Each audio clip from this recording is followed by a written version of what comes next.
Good evening, everyone. Now I'm going to review the book of Bob Ong titled Kapitan Sino. So, after we go deeper about Kapitan Sino, let's go first the book details about it. The Kapitan Sino, written by Bob Ong. Sir, who is Bob Ong?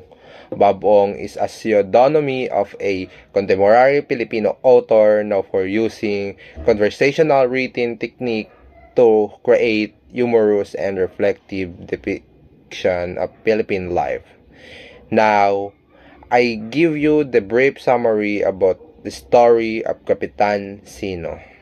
Kapitan Sino is a historical novel that follows the story of Rogelio Manglikmot, an ordinary repairman living in the town of Palaez.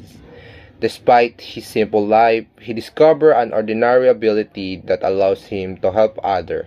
As he embraces his newfound role as a hero, he faces the expectation of the people around him and the realities of a flawed society. The novel explores themes of heroism, responsibility, and struggles of Bob Ong's signature humor and social commentary. Kapitan Sino raises truth-provoking question about what is truly meaning to be a hero in a world filled with corrupt injustice and personal struggles. Bob Ong's Kapitan Sino is not just a superhero story, it is a social commentary that exposes the realities of corruption, poverty, and the struggles of ordinary Filipino through humor and satire. How does this book critique government, poverty, and corruption? Bob Ong uses Kapitan Sino to expose the flaws in Philippine society, particularly how the government failed its people, leading to poverty and corruption, such ineffective leadership, social inequality, public expectation versus reality, and exploitation of power. How does Rogelio's journey reflect self-doubt and the desire to belong? Rogelio's transformation into Kapitan Sino is not just about gaining power. It is a journey of self-discovery filled with internal struggles like self-doubt, struggle with identity, desire for acceptance, and disillusionment.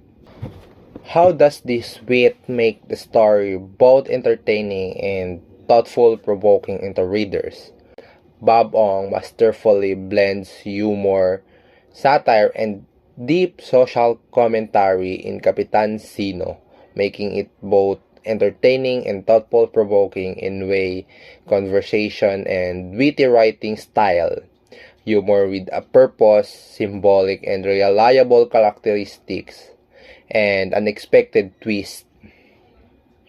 How does this book more reliable to Filipino readers? By using of Filipino language and culture, represent social issues, the reluctant of hero theme, and lastly, sense of bayanihan community spirit. Are characteristic well developed and realistic? Yes, Bob Ong's create characters that feel authentic and multidimensional, like Rogelio's Manglikmot, or we know as Kapitan Sino. Tessa, a supportive female character, provide emotional balance in Rogelio's life, representing friendship in the difficult times.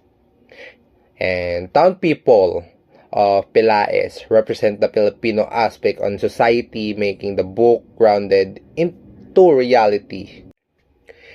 The story shows strength in engaging and humorous writing style, relatable and symbolic characteristic, powerful social commentary, emotional depth, and simple yet but impactful language.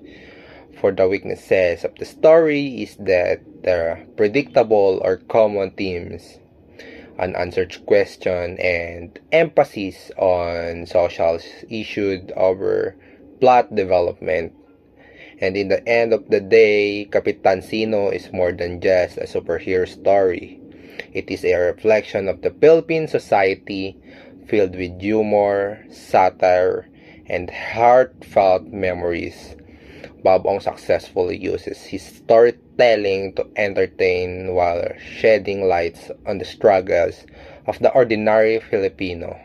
Where the novel may follow familiar themes, its relatability and emotional impact make it a thoughtful, provoking reading that challenges the readers to reconsider what it truly means to be a hero. And that's all. Thank you.